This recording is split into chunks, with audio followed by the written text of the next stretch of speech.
জানিয়ে দেব সর্বশেষ আপডেট বাংলা সংবাদ। শুরুতেই শিরোনাম। ওসমান হাদির শুটার ফয়সাল করিম মাসুদের সাথে বিএনপি নেতার গোপন আঁতাত, এবার প্রকাশ্যে আসলো চাঞ্চল্যকর তথ্য। আইন উপদেষ্টা আসিফ নজরুলের ইশারায় ফ্যাসিবাদের দোসরদের জামিনে মুক্তি। এতক্ষণ শুনছিলেন সংবাদ শিরোনাম, এখন থাকছে বিস্তারিত। রাজধানীর বক্স কালভার্ট রোডে গুলিবিদ্ধ হয়ে মৃত্যুর সঙ্গে লড়ছেন ইনকিলাব মঞ্চের মুখপাত্র ও ঢাকা ৮ আসনের স্বতন্ত্র প্রার্থী শরীফ ওসমান হাদি। হামলাকারী দুজনের পরিচয় শনাক্ত করলেও তাদের গ্রেপ্তার করতে পারেনি পুলিশ। পুলিশের সূত্র জানিয়েছে, হাদির ওপর গুলি চালানো এই ফয়সাল করিম মাসুদের গ্রামের বাড়ি পটুয়াখালীর বাউফল উপজেলার কেশবপুর ইউনিয়নের ২ নম্বর ওয়ার্ডের কেশবপুর কলেজের পাশে। তার বাবার নাম হুমায়ুন কবির। বাউফলে বাড়ি হলেও প্রায় ৩৫ বছর আগেই তারা গ্রাম ছেড়ে রাজধানীর মোহাম্মদপুর আদাবর এলাকার বাসিন্দা হন। ২০১৮ সালের জাতীয় সংসদ নির্বাচনে ঢাকা ১২ আসনে আওয়ামী লীগের প্রার্থী আসাদুজ্জামান কামালের পক্ষে আসন ভিত্তিক সমন্বয় কমিটির সদস্য ছিল সে। এরপরই ২০১৯ সালে কার্যক্রম নিষিদ্ধ ছাত্রলীগের কেন্দ্রীয় কমিটিতে নাম আসে তার। ঢাকা মহানগর ছাত্রলীগের সহসভাপতির পদ পাওয়ার পর পুরো এলাকায় সে ত্রাসের রাজত্ব কায়েম করে। রিকশার গ্যারেজ থেকে জমি দখল, অস্ত্রের মহড়া নিয়ন্ত্রণের জন্য তার আছে আলাদা বাহিনী। নিজের বাহিনীর সদস্যদের নিয়ে অস্ত্র হাতে মহড়া ও অস্ত্র উঁচিয়ে এলাকায় প্রকাশ্যে গুলি ছোড়ার একাধিক ভিডিও মানবজমিনের হাতে এসেছে। নাম প্রকাশে অনিচ্ছুক বেশ কয়েকজন স্থানীয় ব্যক্তি মানবজমিনকে বলেন, দেশের রাজনৈতিক পট পরিবর্তনের আগে এমন কোনো দিন নেই যেদিন এই ফয়সাল করিম মাসুদ ও তার লোকজন এলাকায় তাণ্ডব চালায়নি। কিছু না হতেই তারা ধারালো অস্ত্র নিয়ে চলে আসত, গুলি ছুড়ত। ৫ই আগস্টের পর সে ভোল পাল্টে আবার বর্তমানে এলাকার প্রভাবশালীদের ছত্রছায়ায় আশ্রয় নিয়েছে। নবোদয় হাউজিংয়ে তাদের অফিসও রয়েছে। শুক্রবার যেদিন হাদিকে গুলি করা হয় সেদিন সকালেও ওই অফিসে যায় ফয়সাল। আর তার এসব কাণ্ডের সব সময়ের সঙ্গী আদাবর এলাকার স্বেচ্ছাসেবক লীগ নেতা কবির ওরফে দাঁত ভাঙা কবির। হাদিকে গুলি করার আগে যাকে হাদি কালচারাল সেন্টার অফিস রেকি করতে দেখা গেছে, ছাই রঙের জ্যাকেট, অফ হোয়াইট রঙের প্যান্ট ও চামড়ার জুতা পরে ফয়সালের পেছন পেছন লিফট থেকে নামেন। আদাবর এলাকার নবোদয় হাউজিং, শ্যামলী হাউজিং দ্বিতীয় প্রকল্প ও বেরিবাঁধ এলাকার ছিনতাইকারী ও কিশোর গ্যাং লিডার হিসেবেও সে পরিচিত। এছাড়াও দাঁত ভাঙা কবির আদাবর এলাকার যুব মহিলা লীগের সভানেত্রী রোজি জয়িতার আস্থাভাজন হিসেবে পরিচিত ছিলেন। এই রোজি জয়িতাও একসময় জাহাঙ্গীর কবির নানকের ঘনিষ্ঠ হিসেবে পরিচিত ছিলেন। কবির ছাড়াও আদাবর যুবলীগের রুবেল, আলমগীর, দীপু মোল্লা, আমিন সহ বেশ কয়েকজন সহযোগী রয়েছে ফয়সালের। হাদিকে গুলি করার সময় ওই আলমগীরই ফয়সালের সঙ্গে ছিল। সিসিটিভি ফুটেজ ও হাদির প্রচারণার বেশ কিছু ছবিতে ফয়সালের এসব সহযোগীদের দেখা গেছে। স্থানীয়রা বলেন, আদাবর এলাকার স্বেচ্ছাসেবক লীগ নেতা কাউসার মোল্লার একান্ত ঘনিষ্ঠ সহযোগী ছিলেন এই শুটার ফয়সাল। আর কাউসার মোল্লা আদাবর এলাকার আওয়ামী লীগ নেতা ইয়াসিন মোল্লার ছেলে, যিনি জাহাঙ্গীর কবির নানকের একান্ত ঘনিষ্ঠ বলে সকলেই জানে।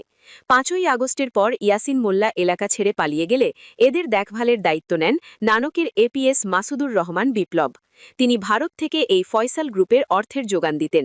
২০২৪ সালের ৭ই নভেম্বর আদাবরে ব্রিটিশ কলম্বিয়া স্কুলের কার্যালয়ে ঢুকে অস্ত্রের মুখে ১৭ লাখ টাকা লুটের ঘটনায় ফয়সাল যখন ২টি বিদেশি পিস্তল, ২টি ম্যাগাজিন, ৫টি গুলি, ৩টি মুঠোফোন ও ৫,০০০ টাকাসহ র্যাবের হাতে আটক হয়, তখন এই বিপ্লবী বিপুল টাকার বিনিময়ে মাত্র ৩ মাসের মাথায় তাকে জামিনে জেল থেকে বের করে আনে। আদাবরের স্থানীয় বাসিন্দাদের দাবি, হাদিকে হত্যাচেষ্টার পুরো ঘটনার সঙ্গেই এই বিপ্লব জড়িত। তার ছত্রছায়াতেই রয়েছে ফয়সাল। রাশিদা নামে আদাবর এলাকার এক রিকশার গ্যারেজের মালিক বলেন, আমি একজনের জায়গা ভাড়া নিয়ে একটি রিকশার গ্যারেজ করেছিলাম, কিন্তু একদিন হঠাৎ করে ফয়সাল ও তার দলবল এসে আমাকে বলে ভাড়ার টাকা তাদের দিতে হবে।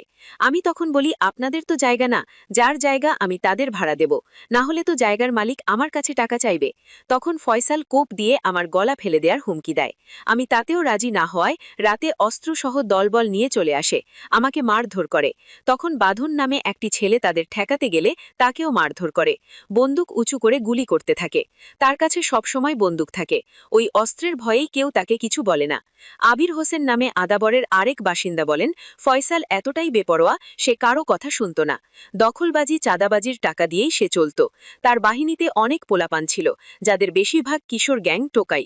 কিছু বলতে গেলেই ধারালো অস্ত্র দিয়ে হামলা করে। আর ফয়সালের কাছে থাকে ২টি পিস্তল। সে নিজেকে আদাবরের দাউদ বলে পরিচয় দিত। এদিকে মোহাম্মদ ইয়াসিন নামে মোহাম্মদপুর এলাকার এক বাসিন্দা বলেন, পট পরিবর্তনের পর শুটার ফয়সাল নিজেকে একজন আইটি উদ্যোক্তা হিসেবে সকলের কাছে উপস্থাপন করে। তার লিঙ্কডইন প্রোফাইল অনুযায়ী সে অ্যাপেল সফট আইটি, ওয়াইসিইউ টেকনোলজি এবং এনলিস্ট ওয়ার্ক নামক ৩টি প্রতিষ্ঠানের মালিক। তার প্রোফাইলে সে উল্লেখ করেছে ২০১৩ সালে একটি বেসরকারি বিশ্ববিদ্যালয় থেকে কম্পিউটার বিজ্ঞানে স্নাতক ও পরে এমবিএ সম্পন্ন করেছে। তার মালিকানাধীন ওয়াইসিইউ টেকনোলজি ২০১৬ সালে বাংলাদেশের মুক্তিযুদ্ধ ও বঙ্গবন্ধু শেখ মুজিবুর রহমানকে নিয়ে ব্যাটেল অফ ৭১ নামে একটি কম্পিউটার গেম তৈরি করে। বেসিসের সহযোগিতায় তৈরি এ গেমের উদ্বোধনী অনুষ্ঠানে বেসিসের তৎকালীন সভাপতি মুস্তাফা জব্বার উপস্থিত ছিলেন। তার ওই আইটি প্রতিষ্ঠান অ্যাপেল সফট আইটি লিমিটেডের সব ব্যাংক হিসাব জব্দ করেছে জাতীয় রাজস্ব বোর্ডের কেন্দ্রীয় গোয়েন্দা সেল সিআইসি। শুটার ফয়সালের বিষয়ে ঢাকা মেট্রোপলিটন পুলিশের অতিরিক্ত police commissioner crime and operation এসএন মোহাম্মদ নজরুল ইসলাম বলেছেন, আমরা শুটার ফয়সালের পাসপোর্ট নাম্বারটা পেয়েছি। তার সর্বশেষ যে ট্র্যাভেল পাওয়া গেছে সেটা জুলাইয়ে সম্ভবত থাইল্যান্ড থেকে সে দেশে ইন করেছে।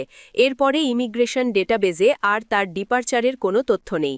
এরপরেও ইমিগ্রেশনের বাইরেও যেহেতু ইন্ডিয়ার সঙ্গে আমাদের অনেকগুলো স্থল সীমান্ত আছে, তাই বিজিবি সতর্ক আছে এবং আমাদের সকল ইমিগ্রেশন চেকপোস্টে তার পাসপোর্ট নম্বর ব্লক করা আছে। আমরা এখনও মনে করি তারা দেশেই আছেন। সেভাবে আমাদের অভিযান পরিচালনা করা হচ্ছে। ইতিমধ্যে এই ঘটনায় সন্দেহজন ৩ জনকে আমরা আটকও করেছি। হাদিকে গুলি করার ঘটনায় যেই মোটরসাইকেলটি ব্যবহৃত হয়েছে সেটাও আমরা উদ্ধার করেছি। আশা করছি দ্রুত সময়ের মধ্যেই ফয়সালকে আটক করতে সক্ষম হব।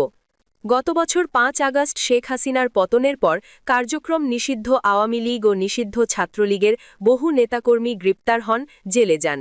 জুলাই আন্দোলনে ছাত্র জনতার ওপর নিষ্ঠুর হামলা, নির্যাতন ও হত্যার অভিযোগে বেশিরভাগ মামলা হয় গ্রেপ্তার ব্যক্তিদের বিরুদ্ধে। এছাড়া রাষ্ট্রের বিরুদ্ধে উস্কানি, ষড়যন্ত্র, অন্যান্য অপরাধেও তাদের বিরুদ্ধে মামলা হয়। কিন্তু গ্রেপ্তার বেশিরভাগ আসামি এরই মধ্যে জামিনে বেরিয়ে গেছেন। পুলিশ সদর দপ্তর সূত্রে প্রাপ্ত তথ্য দেখা যায়, ফ্যাসিস্ট হাসিনার সহযোগী হিসেবে সারা দেশ থেকে যাদের গ্রেপ্তার করা হয়েছিল তাদের মধ্যে ৭০% আসামি এরই মধ্যে জামিন পেয়ে গেছে। এই সংখ্যা জেলা পর্যায়ে প্রায় ৯০%, যা আরও ভয়ঙ্কর। শেখ হাসিনার ক্ষমতা দীর্ঘায়িত করতে যেসব অপরাধী রাজনৈতিক লেবাসে দেশের মানুষের ওপর হত্যা নিপীড়ন চালিয়েছে, তাদের এমন ঢালাও জামিনের ঘটনাকে অত্যন্ত উদ্বেগজনক বিষয় হিসেবে দেখছেন জুলাই আন্দোলনে যুক্তরা। সরকারের তরফ থেকে অপরাধীদের বিষয়ে সতর্ক থাকার কথা প্রসিকিউশনের। তারা ঠিকমতো দায়িত্ব পালন করেছে কিনা তা নিয়েও প্রশ্ন তুলেছেন অনেকে। জুলাই যোদ্ধা ও ইনকিলাব মঞ্চের আহ্বায়ক শরীফ ওসমান হাদিকে হত্যার উদ্দেশ্যে খুব কাছ থেকে গুলি করা হয়। ফ্যাসিস্টদের দোসররা ঝাঁকে ঝাঁকে কিভাবে জামিনে বেরিয়ে যাচ্ছে তা নিয়ে তথ্য সংগ্রহ করে যুগান্তর।